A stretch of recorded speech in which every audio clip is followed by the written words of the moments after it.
If you're a real estate agent working with buyers and you're sick of losing out on multiple offers, maybe you have buyers that have been looking for months making offers and they rarely find inventory that fits, or when they do, it flies off the shelf. And you wish you had more tactical strategies on how to approach the situation with your client even. Well, the strategies I will go over in this video will help you win more deals more often and maybe make you thousands more. Now, even if you're a listing agent and you think multiple offers are all fun and glory, there are a lot of pitfalls and a ton of stress that a seller can feel. And so this will help you win more deals on both sides of the deal, because it's not just about the highest price. It's about the best deal, the best terms, the best buyer, the best agent that will get you to the closing. And even if you're watching this in maybe a slower winter month, or when you think multiple offers aren't at their peak, depending on the market of the now, these strategies will still help you win more deals in any market. Now, multiple times I've taught this class to different market centers throughout the country and even top teams and top sales teams throughout the country. And we have proven success, even like within days of doing this workshop, that agents were winning more deals and maybe even actually their first multiple offer ever within days of the workshop. So this is normally either a 1-hour class I teach or a 90-minute workshop. So today I'm just going to give you a slice overview. And the real story is I've worked with a top chef at a restaurant group, and one of his most requested recipes was like, give me the recipe. What is it? And he told all the waiters at the restaurant, give the recipe away, because you know what? It's not about just the ingredients. It's about the execution. So when you hire me or have me teach this class, we'll have a lot more bigger, deeper dive into the actual strategies and tactics. So today will just be an overview. And dear buyers, if you're interviewing agents and watching this video, make sure you ask that buyer's agent, what is their exact plan in multiple offers? So you don't miss out on that one place that finally showed up. Because if they don't have a specific plan that they're actually following, you're going to miss out. So hello, everybody. Joel Holland here with One Corner, Keller Williams, One Chicago, coming at you with 2 decades of experience and a lifelong curated process of understanding psychology, understanding transactions, understanding wins and losses, understanding people, humanity, to help you win more multiple offers. Now, of this overview, this is not just about I'm going to do number 1 and number 3. If you want to win more deals more often, do all of these to get an edge, to get noticed, because these are not just transactions you're fighting for. In fact, maybe I need to change this title of not winning multiple offers. These are people that you're fighting for. These are humans and lives that you're fighting for, and winning and knowing how to handle the conversation with the other agents that you're speaking with and your clients can make the big difference in people's lives. So here is one of the first steps in the 7 steps to winning multiple offers. And let's be honest, if you only do one, this is the one. If you only have time to do one, maybe you need to change your schedule, because once you found a place, this is the most important job. So we need to figure out, what is a seller looking for? When you're representing a buyer, so many times I've had 20 offers on a property, and of those 20, only one agent called me to say, tell me about the seller.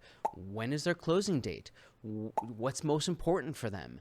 And the key is what we call this discovery call, is asking as many questions as possible and get the agent to tell you, how do we collaborate on this? Now, you may be thinking, well, Joel, like, why are you going to give your secret sauce away of me calling sellers agents? But this isn't just about finding information that we're not supposed to figure out. This is about collaborating and figuring out, how can we get 2 people on different sides? You have a client who wants to sell a property. I have a client who wants to buy this property. How do we find a win-win? Now, in our actual workshop, if you hire me to teach the class, I'll teach you a lot of very specifics on tactical language, psychology, on purposeful language, diction, tone, body language, all of that stuff. So this is just the overview. But the main piece is connecting with another human. And now this will give you a complete competitive advantage, not just on the seller and the listing agent, but over other buyers and other buyers agents who aren't having this conversation. So I'm going to skip a bunch of different pieces that will normally be in the workshop, but the main piece is collaborating. And now, when you can have your offer clearly be in line with a seller's motivation, can we all agree that, yes, price is usually the number one priority, but sometimes there's either weird or interesting things that a seller is looking for, or some very specific things on timing, date. Maybe they've had a past deal fall apart where they're really nervous about financing. Wouldn't it be more important to understand, aside from just price, how to give the seller what the seller wants? Now, speaking of price, one of my coaching clients that I taught this to, I encouraged her, ask the agent, what's the buy it now price? What can we do right now to get the deal done so that way we don't even have to get into multiple offers? And it doesn't always work, but in this one case, they gave him the price, they got that offer that night on that price, on that offer, and they signed off before actually opening up to multiple offers for everybody else. So there's a lot of specific questions I can teach you of how to ask that question, or how, when, and where, but ultimately this is the how can I win right now conversation. Now, in terms of the actual nuances of these, there's a lot of different ways you can ask questions. There's 7-10 different ways to even ask about price. So when you do work with me on either coaching, one-on-one coaching, or in this workshop, we'll talk about a lot of different tactical strategies you can have of different ways to ask different questions different times. All right, so in our actual workshop, we have a lot of different tips and strategies and tactics on tactical language, on very specific psychological principles that we'll talk about. But the next step in this, still part of we'll call this step number 2, is what we call an offer template. Now, what does that mean? We're not just copying and pasting everything, but when we do present, we want to make sure this is maybe a first introduction, a first impression of a buyer. I can't tell you how many buyer's agents have just forwarded me the email, the DocuSign email that they had sent to their client. No intro, no hello, no thank you, no any additional information, just forwarded me an email with an attachment. This perhaps is, what if you're one of 5, one of 10, one of 20? This is your first impression with a seller who's never met you, never talked to you. And so making sure that you're creating a proper email, creating a proper email subject for not just please DocuSign, but presenting an offer with the actual address for the property. In the template, you're having a bulleted list summarizing the key points of the offer. Do you know how many times I've had a 6-minute window between meetings, and all of a sudden I have 6 emails with offers? What if only one had a summary? I'm going to read that one first because it's easiest for me to access the information. Not only are you going to have a template and a summary to make it easy for the listing agent and for the seller to present your offer, your terms. If you've done that discovery call in step number 1, then you can really actually hit on some specific key pieces. What if in that discovery call you found out that the sellers were relocating out of state, and they need to be at a certain location by a certain time for a new job, or they're having their first baby? Well, option 1 is, hi, here's a closing date of June 6th. Or, hi, here's a closing date that will allow you to settle into your new house and your new life before you start your new job. One is a date, a service. One is an emotional benefit that can help your fill in the blank be something more meaningful and emotional to get a seller to want to work with you. Now, another piece of this is, how do you get a seller to fall in love with the client, not just be a name and number? Now, I'm going to give a disclaimer here. 1 is fair housing disclaimer, and 2, consult your managing broker before you do this. Some agents and some offices are not allowing us to use these, but why not try including a cover letter? This is a letter to say, dear sellers, here's why we loved the property. Here's why we've been looking. Here's what this property will do for us. I've had sellers accept not the highest price because they were like, you know what? This was us 5 years ago. I see them. I see their struggle. I want them to have this place. We've been loving this place and our home and this emotional experience in this property. We want someone to be able to carry that on. So once again, this letter may not even get to the sellers, or a listing agent may not present it, but why not give every single chance? In worst case scenarios, it doesn't get seen. But then I would also, we talked about a email summary, have the agent write a letter or even do a video to the sellers explaining why your offer is so great over anybody else's. And we are talking about giving the buyer an unfair competitive advantage every step of the way. Now, there is, in those cover letters, our chance for a lot of different, I mentioned, be aware of fair housing, familial status, race, religion, age, things of that sort. So just be aware of what you are putting in there. And dear listing agents, be aware of what you're presenting as well. That's why some managing brokers don't do it. So this is called an offer template, a love letter, a video from the client or the agent. And one more different specific technique is go deep on one specific thing. I had a client who had just traveled overseas, and they went to a specific country, and the client that the house that they were touring it was very clearly the sellers were from that same origin of where they had just traveled to. And they said that they had just loved traveling there and specifically had some of the same items they were going to put up on the wall. And we got that offer accepted immediately right away because the sellers felt some connection. So whether it's if you have a dog and somebody clearly has a very dog-friendly dog, whatever it may be, I'm not going to get into any other fair housing specific examples, but find one thing specific about that house, specific about a possible emotional connection to that seller that was clearly something that those sellers deeply cared about, that these buyers maybe can put almost their imprint on as well, and give yourself a competitive advantage. We had a different client who even drew a picture. They had their kid draw a picture of the house and where his room would be in the floor plan in crayon. So whatever it is that you can do to give yourself some competitive advantage, to have the seller see you as not a name and a number or a statistic or just a piece of paper, that you are a human buying their home.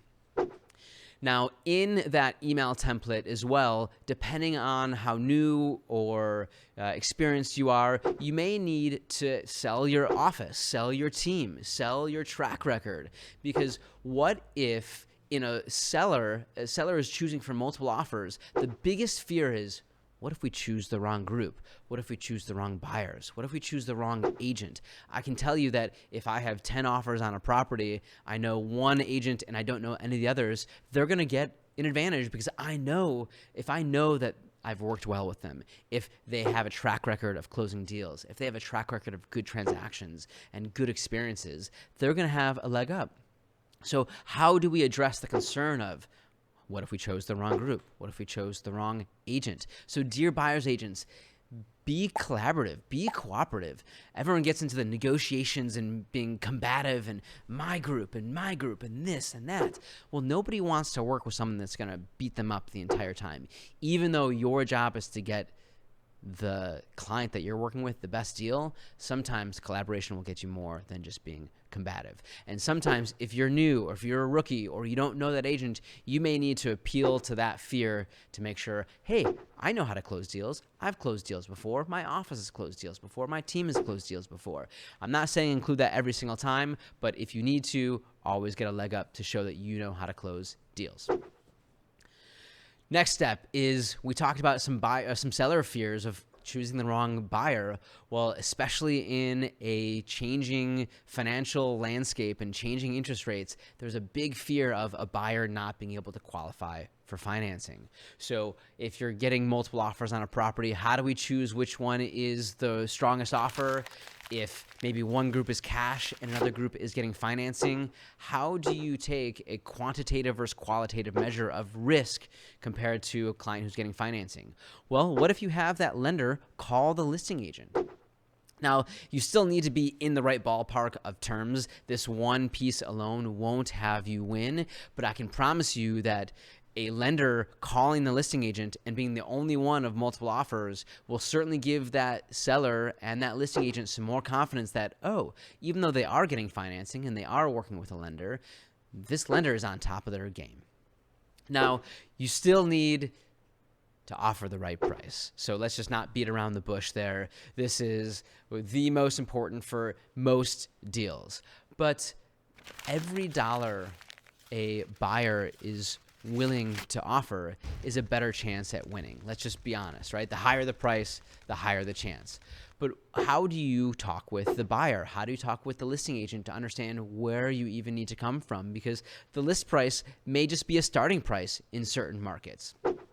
So it's important that you know how to talk with the buyer in the first place of how to get them to write the correct offer. So that's going to be more in my one-on-one workshop, where I'll give you some good tips and conversations of how to do role play or script practice with a buyer on how to, it's not just about getting the offer more, it's about how to balance a very logical approach on how much money you're going to offer with a very emotional decision, and with one of the most important pieces. So when it comes to price, you got to make sure you're doing that discovery call to understand if you can find out any information on price expectations from the seller. And this is one where the way you talk to the buyer can make all the difference in the world on helping them get what they want.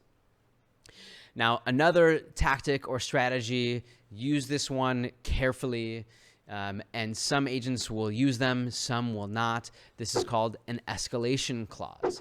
Now, disclaimer, I've heard sellers saying, I don't want to deal with an escalation clause. I've heard some listing agents say, I won't accept any offers with an escalation clause. I typically, when representing buyers, have a tendency not to use them, and I've seen it bite buyers in the butt on the listing side. So in our class, we talk more about some of the nuances of that, but in general, an escalation clause is going to say, hi, we're going to offer X price, but we're willing, if another offer comes in, we're willing to raise our price, to escalate our price to a higher amount, and we're willing to beat any other offer by a certain amount, $1,000, $5,000, $10,000. So for an example, we're offering $500,000, and we're willing to go up to beat any offer by $5,000 up to $550,000. So you're offering $500,000, another offer comes in at $530,000. Well, guess what? Your offer automatically bumps to $535,000 and you win. Now, you can use this in situations where you can't find out about enough information about other offers, or maybe as a way, if a buyer is like, I'm really nervous about overpaying, I'm willing to pay more, but I don't want to pay more if others want. There's a lot of psychological pieces here that we talk more about in our workshop, but this is maybe a protection of the buyer from overpaying. There are a lot of little nuances that I, as a listing agent, know how to use this to a seller's advantage and to a buyer's disadvantage, so make sure you reach out to me if you have any specific questions on how, when, and where you should use this. And once again, as a side note, some listing agents do not like escalation clauses. So if you're going to use one, or if you're going to talk about this with a buyer, make sure you are in that discovery call asking, dear listing agent, are you open to escalation clauses, or do any other offers have escalation clauses? Are you open to presenting them? Because you want to make sure that if others are, you have that as an option, or you're not the only one that does it and your offer is discarded because you're using it. Other keynote of the escalation clause, I've had $1 million listings where an escalation says we'll beat any group by $1,000. Please make sure that you're using wise decisions on pricing ratios. $1,000 for $1 million purchase, not that it's not meaningful, but for a seller may be a drop in the bucket and it's not enough. So make sure you're using meaningful thresholds depending on the price of the property. Now, another key piece, we talked about price, we talked about the offer presentation. Well, let's talk about some other really important puzzle pieces of an offer. For the most part, in addition to price, is if there's financing, the financing contingency, and dates and the timing around that, and closing date. Closing date seems to be one of the other biggest hot button that may or may not make or break an offer. So if a seller needs flexibility, for instance, if we're in a really strong seller's market, those sellers are going to be buyers in that same market. So you may need to get really creative with timing, dates, deadlines. When do certain deadlines start happening? Are we able to be flexible on closing? Can we offer a longer closing? Does the seller want a shorter closing? We talked about some emotional thresholds of a seller having a baby or relocating or starting a new job. It's really important that if you can craft a date that gives a seller what they want when they want it, that can be a key piece in presenting and crafting your offer. And that information typically comes out in the discovery call. Now, make sure that if there are any dates that are longer, you always have to double check with your lender on if there's any nuances to the timing. For instance, if a closing is more than 60 days, some lenders may not be able to lock that rate for a certain period of time. Now, the fun thing is when I've been teaching this class nationally, I found some other great tips and tricks, including different creative ways to play with dates and contingencies. So when I do teach this workshop, we've now been able to incorporate a lot of other fun tactics and strategies that have worked for other markets or really competitive markets. Now, we talked about the contingencies as being a huge piece. Now, let's just talk about the word contingency in general. A contingency says, hi, dear seller, something needs to happen for me to buy this place, and my offer is contingent on that. So this is a shift of risk from me taking the risk as the buyer and shifting it onto your plate as the seller. So anytime we can waive a contingency or have a contingency happen earlier, that shift of risk is removed or it's shifted back to a buyer earlier. So let's talk about contingencies. Well, we have mortgage contingencies. We have appraisal contingencies of, is this deal going to come together? Is this buyer going to be able to get financing for this property? Well, are we waiving appraisal contingencies? Are we doing an appraisal gap waiver? If you're not sure what that means, feel free to leave a message and I'll direct in the comments below. But what if we can waive a mortgage contingency? What if we can have a mortgage contingency earlier? What if you're working with a lender that can get a clear to close in 2 to 10 days? By the way, side note, if you're not working with a lender that is giving your buyers a competitive edge on how to compete with cash, you need to make sure that you're finding lenders that can give you a competitive advantage. There have been lots of times where because of the lender that I was working with, because they were known in that market, or because they were known for having a program that got a clear to close in 2 days. 2 days, you're able to compete with cash offers and remove a contingency earlier. Or what if your lender is willing to waive the appraisal and you didn't even know about it? You have a major, especially in an increasing market where appraisals could be a concern.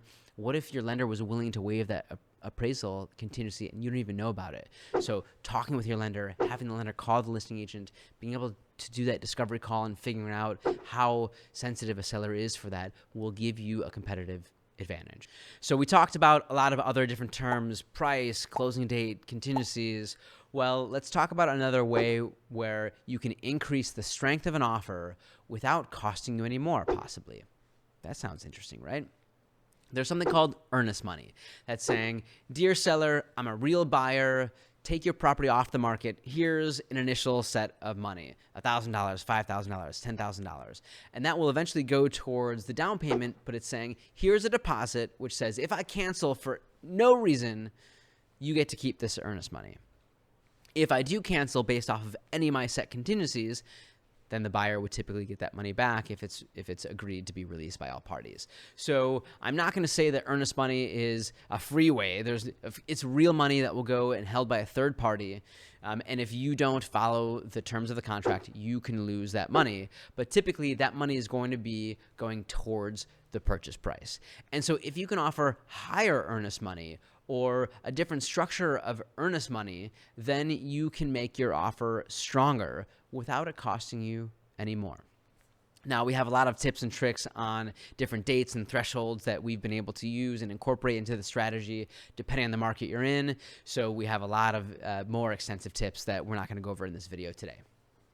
Now, earlier we talked about timing, and I'm just going to say a phrase. We know what's called a home sale contingency, which says, dear seller, I'm willing to buy your place, but I have to sell my house first. In a low inventory, highly competitive market, you might as well not even make that offer in most markets. That's almost a non-offer in this market that I'm speaking to you from now. But what about reverse? A home sale contingency that says, I'm going to buy this place, but I need to sell mine first. Well, it's tough to buy a place in a low inventory market. And sometimes, a lot of times, these sellers are going to be a buyer in that same market. What if they're scared to sell their place and I don't know where we're going? We'd love to sell, we'd love to move, but we don't know where we're going.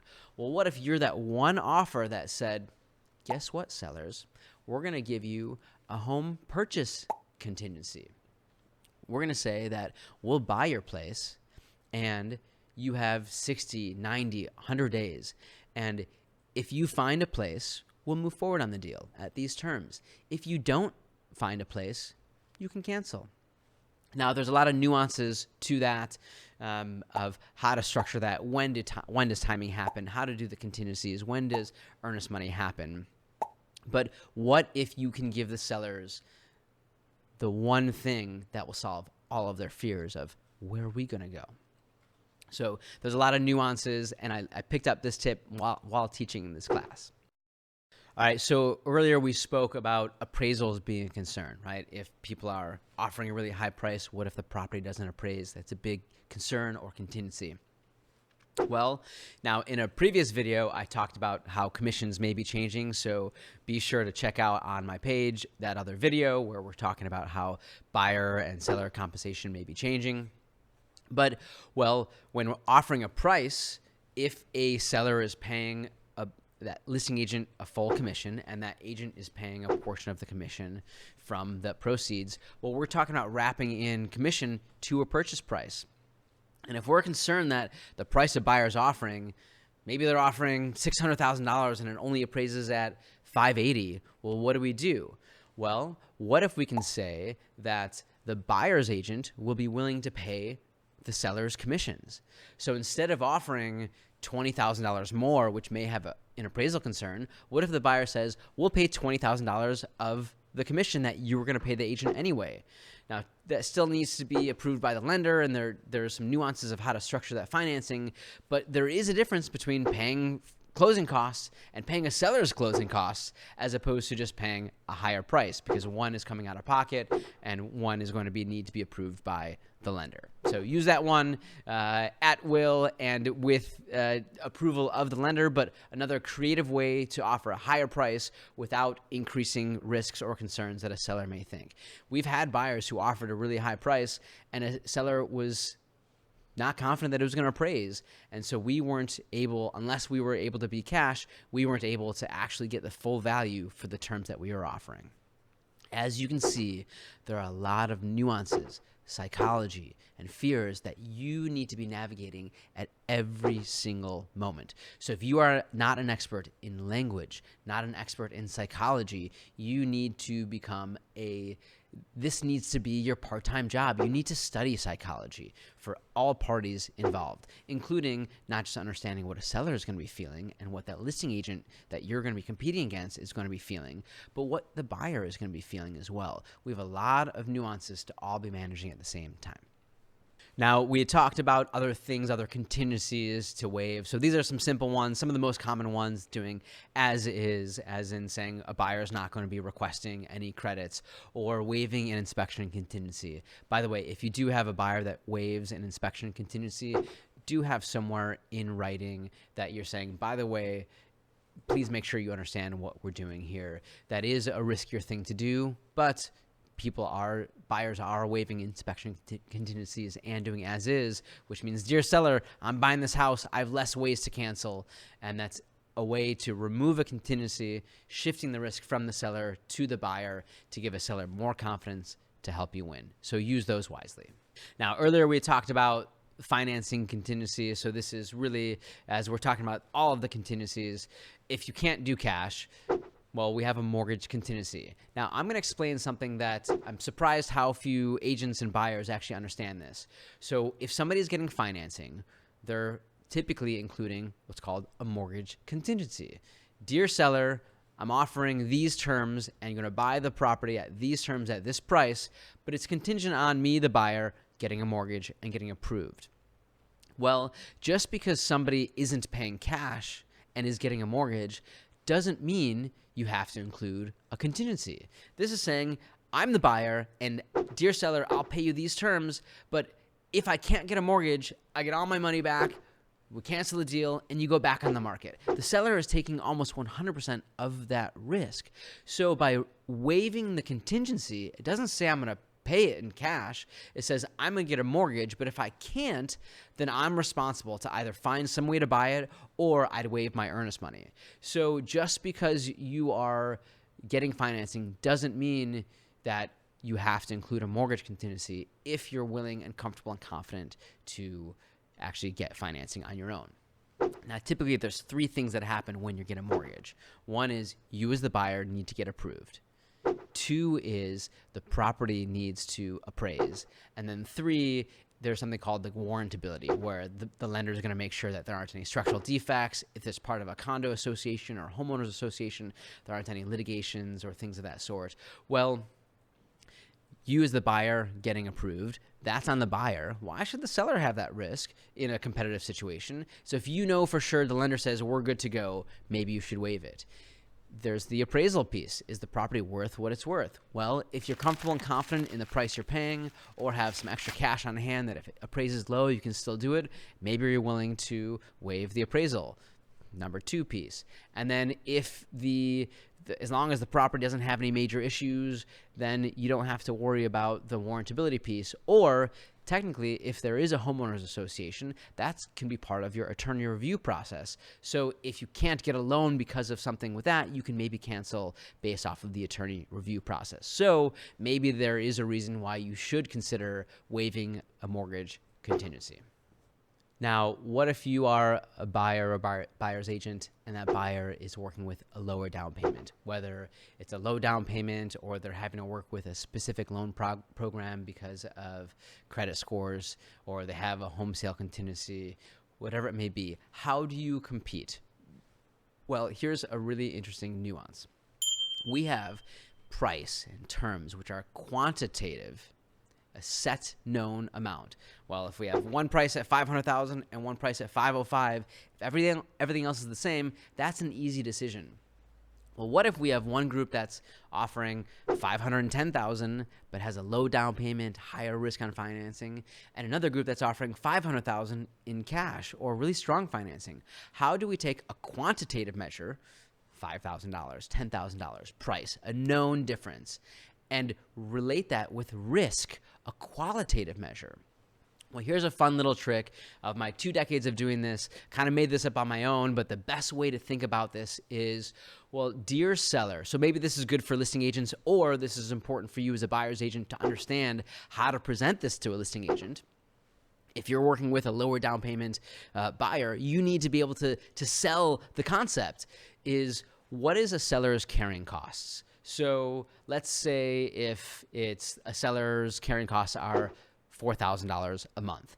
Well, okay, if we make an offer and it falls through because of financing, what's the worst that can happen? What would actually happen? Well, an offer is made, you go through that first week of due diligence, you go through the loan approval process, and it gets canceled 30 days later. So let's say that that's maybe 4 or 5 weeks. Then that seller has to go back on market. And maybe it takes them 1 to 4 weeks to sell it again. And then it takes them another 30 to 60 days to close that. So we have 30 to 60 days to close on the back end. Let's call that 2 months, plus a month up front of you trying to get financing and losing it, plus maybe 1 to 4 weeks to sell it again. So we're talking about 4 months. And depending on the range, anywhere between 2 to 4 months. Well, if that's 2 to 4 months of carrying costs for a seller at $4,000 a month, well, we take 4,000 times 4 months, $16,000. Maybe I'm going to have to say, dear buyer, we have a low down payment. We're competing against other people. We maybe need to be, based off of this property and this price point, the taxes, assessments if there are, and the seller's carrying costs are $4,000 a month, which you found out during that discovery call. We need to offer $16,000 more. So if you can find a way to advise the buyer on how to approach that and how to understand that their offer, why are they not winning? We keep losing, or I'm not going to ever find a place because we have this low down payment. Well, you need to advise the buyer on how to understand how to take a qualitative measure and a quantitative measure and combine them together into one. And if you are representing that buyer, you need to advise and educate that listing agent, because what if they don't understand how to explain that to a seller, right? They're at the table and it's 10 o'clock at night reviewing 10 offers. They're just going to see fear and risk of low down payment or not a strong buyer. Well, what if you can already pre-teach that listing agent to say how to present your offer and explain that you are paying for that risk? Now, in general, we talked about contingencies, we talked about financing, we talked about price, we talked about date, we talked about a lot of key factors and information. Well, one of the key pieces that can come up during that discovery call is, what do we need to be considered and accepted over other groups? So we'll call this kind of like an X factor. What do we need to do to stand out? So we've heard things like a sale and leaseback, as in, hey, dear seller, you don't know where you're going yet. Well, we'll close, get you that money, make sure you know it's sold at a set price at a set time, and you go shopping for your home, and you can rent the house back for 1, 4, 6, 8 weeks.